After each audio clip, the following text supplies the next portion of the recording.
بداية كل سنة. اليوم حأحكي عن كتير أمور تقدر تغير سنتكم من أولها لآخرها، وتقدر تكونوا ناس عم تشتغل وعم تحقق أهدافها مزبوط بدون ما تحسوا.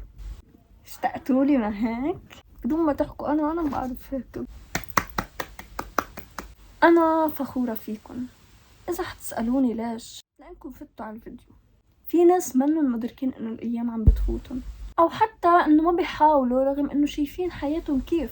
انتوا قادرين ورح توصلوا طالما عندكم إرادة وعم تسعوا لتتغيروا، وإن شاء الله هالسنة حتكون غير كل السنين. اكتشفت حتى إنه في سنة معينة حتكون بحياتكم حتحققوا فيها كل شي بدكم إياه كنتوا عم تسعوا له بالسنين اللي قبل. يمكن تكون هاي السنة سنتكم. بدي تفكروا انتوا مين، وانتوا وين، وانتوا لشو بدكم توصلوا. هاي الاشياء لنعرفها لازم انتوا تنفذوا عدة خطوات حقلكن عنها هلا. اول شي بتقعدوا مع حالكن، تحملوا ورقة وقلم او دفتر. يعني مثلا انا عندي هيدا الدفتر، تكتبوا كل شي بورقة، كل شي مضايقكن وكل شي مبسوطين فيه. يعني كل شي بتحسوه نعمة، كل شي بتحسوه انه انا ماني مبسوطة بهيدا الشي. شخص بيزعجكن، مكان ما بتحبوه، شي مش عجبكن بحياتكن، والاشياء اللي انتم مبسوطين فيها من اصغر شغلة لاكبر شغلة. يعني مثلا انا مبسوطة انه انا صبورة، يعني مثلا انا مبسوطة انه انا عندي بيت. ما عم يجي افكار على دماغي. فكروا بتلاقوا اشياء كتير. يعني من ابسط شغلة نعم عندكن اياها واشكروا ربكن عليها. والاشياء اللي ما نكون مبسوطين فيها هاي بدنا نحاول نغيرها هاي السنة. وطالما الاشياء اللي نحن مبسوطين فيها اكتر من الاشياء اللي نحن مش مبسوطين فيها، فنحن حياتنا تمام. طالما الاشياء اللي نحن مش مبسوطين فيها اكتر من الاشياء اللي نحن مبسوطين فيها، فنحن بمشكلة كتير كبيرة. وفعلا يا اما المشكلة فيكن، يا اما المشكلة بحياتكن، يا اما المشكلة بالجهتين. لازم تكون الاشياء اللي انتو مبسوطين فيها وبتشكروا ربكن عليها اكتر بكتير من الاشياء اللي انتو ما نكون مبسوطين فيها او انه زعجيتكن. في شي انا كتير ساعدنا من زمان يعني، وكتير تغيرت بسببه، انه انا كتبت رسالة لنفسي للمستقبل. يعني كتبتها لبعد 5 سنين، واصلا انا عندي بعد الرسالة وبعد مش قريتها، بس مقررة بعد فترة اقراها اذا بدكم بقراها معكم. فانتوا فيكم تكتبوا رسالة لنفسكم. فيكم مثلا تكتبوا رسالة بس لسنة 2027. يعني هلا نحن 2026، تكتبوا رسالة ل 2027 تكتبوا فيها كل اهدافكم، كل طموحاتكم، انتوا كنتوا تتوقعوا حياتكم حتكون، وهيك شغلات. بعد سنة بس تفتحوها وتقروها، اول شي حتعرفوا انتوا شو حققتوا، وبعدين حتعرفوا انتوا كيف كانت نفسيتكم، وكمان حتعرفوا انتوا قد ايه تغيرتوا. انا مني وعلي هاي السنة حصور فيديو وخليه، والسنة الجاي حارجع اصور فيديو مع هيدا الفيديو. شفتوا كتير هلا على تيك توك. يعني انت خاطبي حالك، انه خاطبي نفسك المستقبلية اللي بعد سنة. في موقع بحطوا فيه رسايل بس ما بعرف شو اسمه، وانا ما بستعمله. انا بحب اكتب على الورق اكتر، اوكي، او بفيديو. فانا حاكتب على الورق وحصور فيديو كمان. مثلا انا عندي هذا الدفتر، بكتب الورقة فيه وبخليها فيه وما بفتحها الا ل 2027. حتحسوها شي تافه بس هي كتير بتأثر. ما عم يسمحوا لي صور. حكي عصبت. بس لا رجعت. سوري على الأصوات، في كتير أصوات بالبيت لأنه عم بيجهزوا بكرة نيو يير والعائلة كلها جاي. إذا الشي يلي أنا بدي حققه بحبه وبيشبهني فأنا ححققه. وأكيد إذا أنا واثقة إني ححققه فأنا ححققه بكل بساطة. بس الشي اللي حطيته عشان الكل بيعمل هيك، أو إنه هيدا طالع ترند، أو إنه شي عاجب الكل، فأنت مستحيل تصيري تقدري تحققي هيدا الشي إذا أنتوا ما بتحبوا. إذا هو منه مثل شخصيتكن فهيدا الشي شيلوه من القائمة، ما حيصير. كلها هيك حتكون أهداف بلا طعمة. أول خطوة لازم تسمع نفسك شو بدك. حياتك بتتحمل هالهدف؟ انت قادر تستمر لتحققه؟ مثلا انا قلت انا بدي اقوي حالي بلعبة الفوتبول، طب انا بقدر؟ لا. انا عاملة عمليات ودكتوري ما بيسمح لي اني العب رياضة مثلا، فانا ما بقدر لهيدا الشي، فانا ما فيني احط هيدا الشي. هيدي اول فكرة. هيدي النقطة انا حارجع له وحاحكي عنها بعد شوي، بس خليني اكفي لكم فكرتي. لازم يكون عندكم يقين كمان، تقربوا من ربكم قد ما بتقدروا، وبوقتها طريقك حيتيسر وانت منك حاسس على حالك اصلا، وحتلاقي كتير اشياء فتحت بوجهكم. كل ما تتضايقوا مش عارفين حالكم وين تروحوا بحياتكم وماشي عم يزبط معكم، ضلكم تقربوا من ربنا اكتر، كل شي حينفرج. لنقول مثلا انتو قربتوا من ربنا وكل شي هيك رجع دق اكتر، هيدا اختبار لحتى ربنا بالاخر يفرج لكم اياها على الاخر، حقق لكم شي انتو ما كنتوا بتتخيلوه.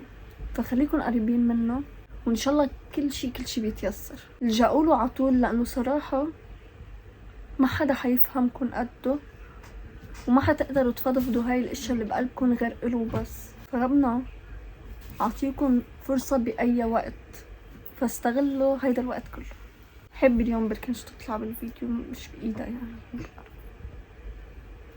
خليني ارجيكم شي فعلي وواقعي. اكتبوا اهدافكم بشكل عام مش بشكل خاص. هون 2025 كاتبة اهداف ل 2025 بشكل عام. يعني مثلا انا بدي انجح بالامتحانات الرسمية، طب تقدر تنجزها حتى لو ما عملت يعني اجباري انت تنجزها هاي السنة. عرفتوا كيف؟ مثلا كمان كان عندي عملية فبكتب انه انا لازم اعمل عملية. هيك شغلات، ما تكتبوا اشياء انه تنجبروا تقوموا تعملوها، يعني اشياء انتو فعلا لازم تعملوها مش انه مجبورين انه تعملوها. كتبت هون 2026 واهدافي تحتها بشكل عام انه مثلا انا بدي اكون، لا احكي لكم وحده لانه في اشياء ما فيني اقولها.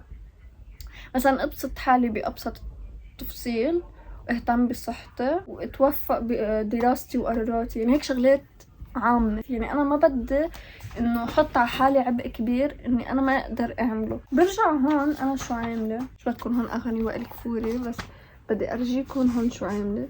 كاتبة انه اهداف 2026 اللي حققتها. يعني هون بصير بكتب الاهداف اللي انا حققتها. يعني مثلا هيديك السنة ارجيكم ب 2025 شو عملت.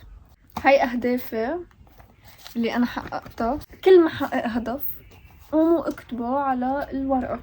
انا فعليا حققت اهداف بورقة مليانة اكتر من ما كنت حقق من قبل، لما كنت اكتبهم للاهداف ويطلعوا كلهم تقريبا من محققيتهم ومحققة شوي منهم. لانه انا ما بكتب اهداف، بكتب انا بالفعل شو عملت. يعني بس اعمل هيدا الشي بكتب انه انا حققته، ما بكتب انه انا بدي اعمل هيدا الشي.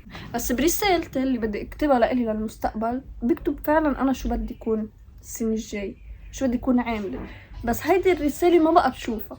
يعني انا بكون متذكرة انا شو بدي، بس ماني حطيتهم بوجهي هيك لانه ما نفعت معي هيدي الخطة. فانتوا اذا ما عم تنفع معكم خطة انه تحطوا الاهداف، جربوا ما تكتبوا اهداف، اكتبوا ورقة انه انا فعلا شو حققت. كل ما تحققوا شي اكتبوا.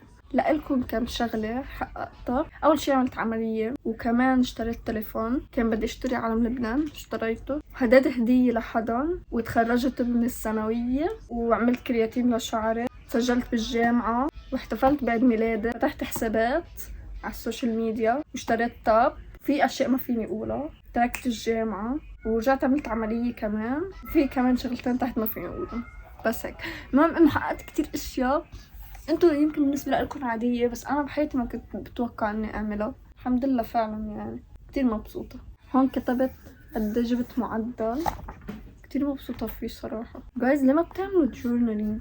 شوفوا كمان شو فيكم تعملوا. انا بعمل مود تراكر، يعني بحط هولي حالة السعادة وحالة الحزن وحالة ما بعرف شو، وعندي هول مربعات بعبيهم كل السنة. بتقولوا لي هول إلك خلق كل يوم تحطي مربع؟ ايه، لانه هيدا تعال السنة اللي مضت.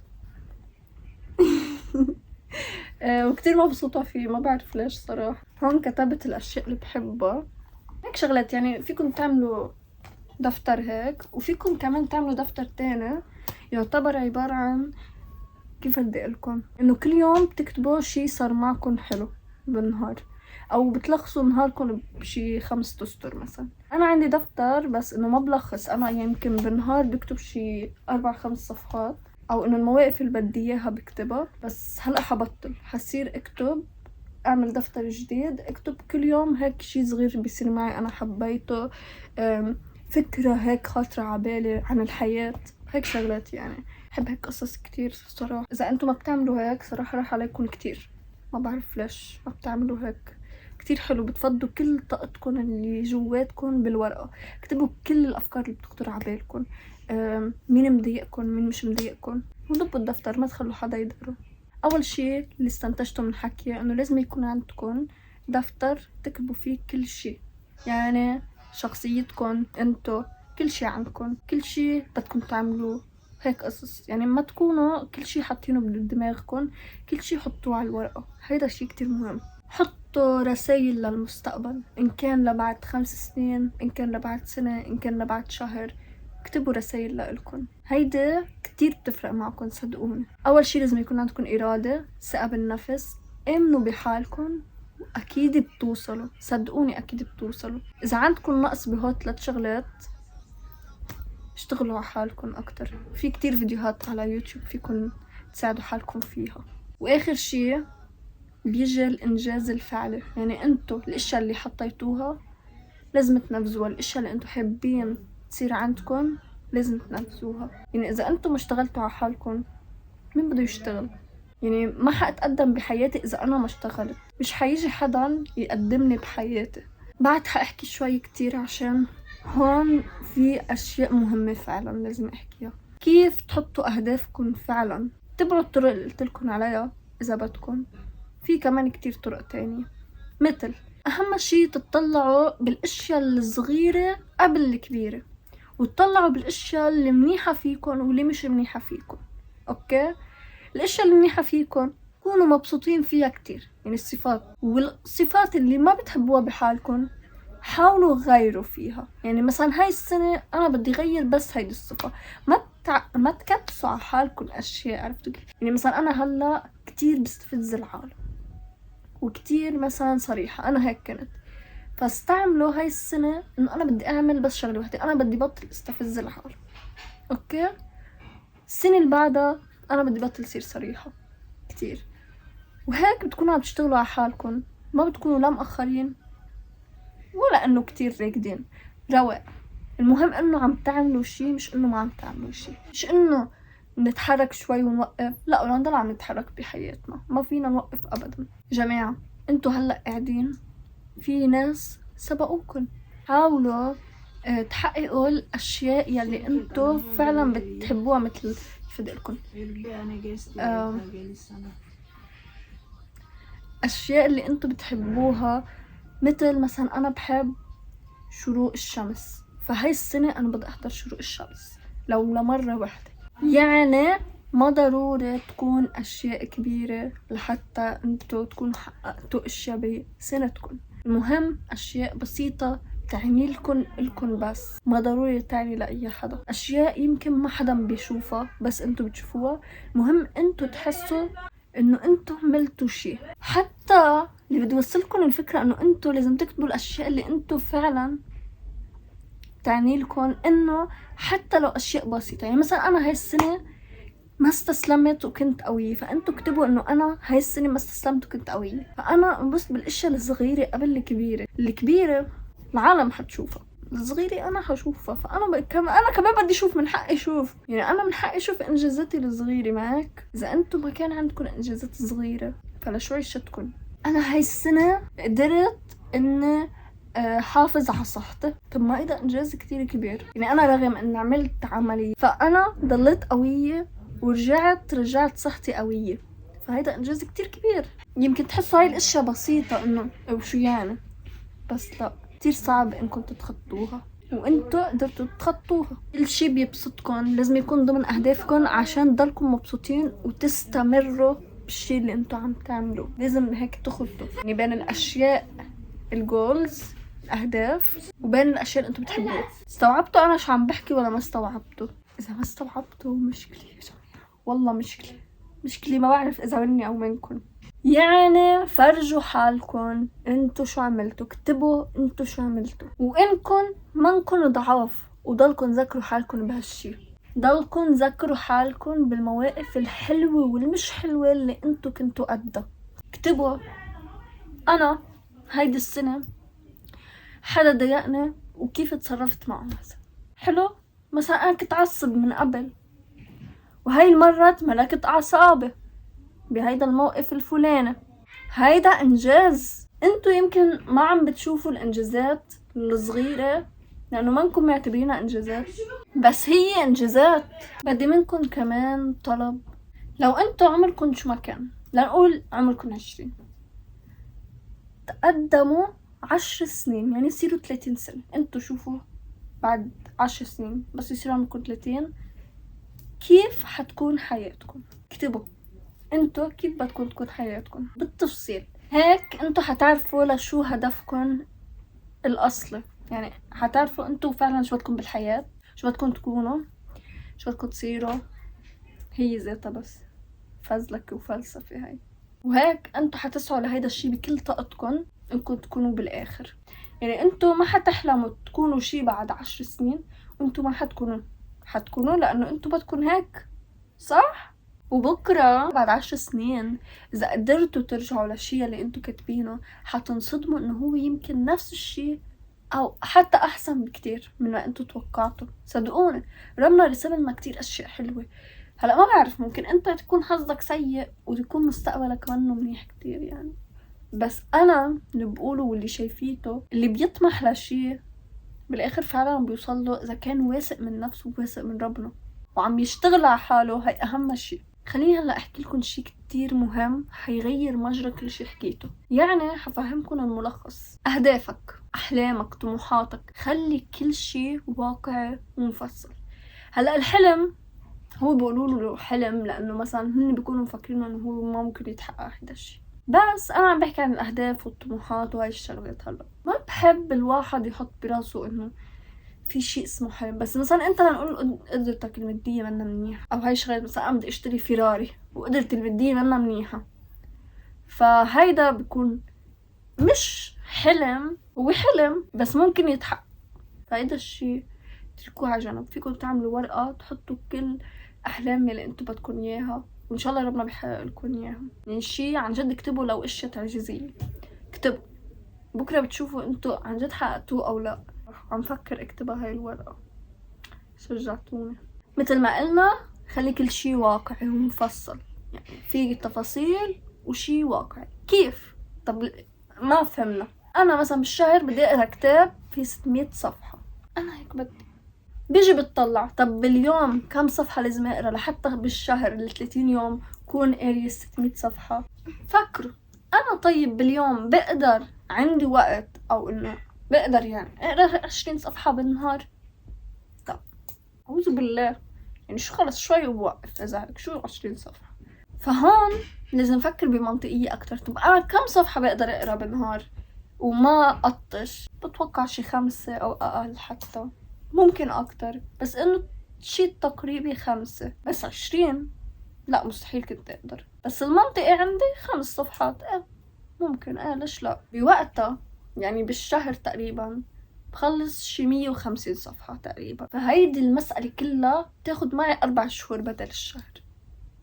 طب كتير 4 شهور، لا انا بدي خلص، عندي كتب كتير تانية بدي خلصها. لا ما بدي هيك، انا بدي خلص بشهر او شهرين، لا هيك كتير. اذا جينا نفكر بهاي الطريقة شو ممكن يصير؟ اللي حيصير انه حتبلشوا فيه واسبوع اسبوعين بالكتير حتوقفوا. اذا عنتوا انه انا بدي خلص الكتاب بشهر، ما بدي خلصه 4 اشهر، ما حتفلحوا، ما حتكفوا، ما حتقدروا. تصدقوا؟ وهي عن تجربة انتوا عاملينها مش انا، يعني انتوا عارفين انه هيك حيصير بس انتوا بتكابروا حالكم. انتوا كتير بتكابروا حالكم. ما لازم هيك. اسبوع اسبوعين حتبطلوا تقروا للابد وما حتكونوا خلصتوا حتى ربع الكتاب ده السنة كلها اللي انتوا مخططين انه تقروا فيها مدري كم كتاب. بس اذا تبعتوا المنطق وشفتوا قدراتكم حتوصلوا اخر السنة وانتوا قاريين 3 كتب من 600 صفحة. يعني كل كتاب 600 صفحة هتكونوا قاريين 3 كتب. حتكونوا مبسوطين بإنجازكم اللي قدرتوا تستمروا فيه. وصلت الفكرة؟ ومكتسبين معلومات من الكتب اللي قريتوها وزاد صبركم. حبيتوا الحياة وصار عندكم هواية. كتير إيجابيات، يعني في كتير قصص لكن أنا ما بنتبه لها، بس هي بتصير فعلا. فأنتوا تبعوا حكي واسمعوا أنا شو بقولكن، لأنه ما حدا بيعرف ينصحكن قد. حطوا أهداف منطقية وبسيطة تنبسطوا فيها، شي بيشبهكن انتو، شي انتو بتحبوه، شي عقد حياتكن. ما تكتروا، كل واحد عقدته يا جماعة. يعني مثلا في اشياء انا ما بقدر اعملها مثل ما حدا غيري بيقدر يعملها، فانا بعمل الاشياء العقد اللي انا بقدر اكون مبسوطة فيها. بس ربنا بهيدي السنة حيكون عم يعمل لي اشياء انا ما كنت بتوقعها اصلا. انا حكون حاطة ليميت محدد الي، بس ربنا حيعطيني اكتر، فانتوا حتحققوا اكتر. فانا اللي بقولكم اياه انه ما تكتبوا اهدافكم، اكتبوا الاشياء الفعلية اللي انتوا بدكم اياها بشكل عام. يعني هيك شي عن الصحة، شي هيك يعني اشياء بسيطة، كم هدف صغار 5 هيك. وخلوا بكل سنتكم كل الاشياء اللي بتصير معكم اكتبوها انه انتوا انجزتوا، انه انا حققت هيك وهيك وهيك وهيك. ان شاء الله ان شاء الله تحققوا كل شي بدكم اياه. يعني خلي الاشياء الصعبة ببالكم ما تكتبوها على الورقة، اكتبوا برسالتكم للمستقبل انه انا هيك كان نفسي، واذا صار ما صار بكون ما صار. يعني حتبطلوا بدكم تفتحوا الرسالة اذا انتم ما حققتوا هيدا الشي. فلهيك انتم حتشتغلوا على حالكم السنة كلها لحتى تحققوا الشي اللي انتم كتبتوه بالرسالة.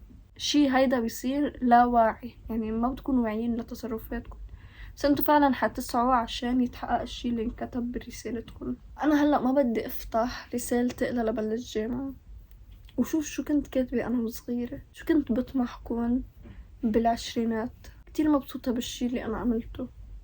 انتو يمكن الأشياء اللي أنا بعملها صغيرة بالنسبة لإلكم، بس أنا فعلا كتير مبسوطة. هلأ أنا ححط هدف، إنه أنا هدف واحد واضح، إنه أنا بدي أوصل 1000 على كل مواقع التواصل. مش بستصعبه، إنه بالعكس حقدر أكيد، بس إنه إذا كتبت 1000 إن شاء الله بوصل أكتر من 1000. أوكي، انا بطمح لاكتر، بس انه اذا وصلت ل1000 انا حكون كتير مبسوطة. هيدا يعني ما حيصير بلاكن بلا دعمكن، بلا محبتكن الي، وبلا ما انا استمر اشتغل على حالي. ما بقى تحطوا اشياء كتير كبيرة عليكن، حطوا كل شي هيك عقدكن. يعني انتو فعلا ما نكون قادرين، ليه بدكن تزيدوها على نفسكن او تزيدوها على قدراتكن؟ خليكن على القد، وربنا اكيد حيكتب لنا كتير اشياء ما كنا متوقعين انه نحن نقدر نعملها. فبوقتها انا هول الاشياء اللي ما كنت متوقعة اني اعملها حاكتبها. انا بحب اعيد حكي كتير عشان يركز بدماغكم، وبطبعي اني بحكي كتير، بس النهاية بتكون محرزة. ان شاء الله تكون سنة كتير حلوة عليكم، ينعاد عليكم. السنة الجاي حاعملكم فيديو احكي لكم شو كنت بتوقع من نفسي وفعلا شو حققت. فان شاء الله اكون عند حسن ظني لنفسي. ما بدي اي حدا اثبت له اي شيء، ولا انه فرجي العالم انا شو عم بعمل. المهم انا نفسي تكون عارفة انه شو عم بتعمل آية. انا كتير مبسوطة بكل شي عم بعمله، من ابسط شي لاكبر شي. شفتوا في اوقات الانسان عن جد بكون تعبان فيها، كسلان فيها، منه قادر يعمل شي. هاي الايام بتمرق، ما لازم تأذوا حالكم انتو انه تغصبوا حالكم على كتير امور. ارتاحوا بعدة اوقات، وبعدة اوقات اشتغلوا. ماشي، انتبهوا على حالكم وما تخلوا حدا يأثر بعقلكم ابدا. كونوا انتو بس شو بدكن، كل شي حيكون منيح ان شاء الله. اذا حياتكم صعبة ما تستسلموا، خليكم مستمرين، لانه عن جد ما حدا حيقدر يقدمكم بحياتكم غير حالكم. انا كتير كنت بظروف اصعب من هاي والحمد لله تخطيت كل شي، وانا هلا كتير منيحة. انتو ان شاء الله حتكونوا هيك كمان. love you، see you في فيديو جديد.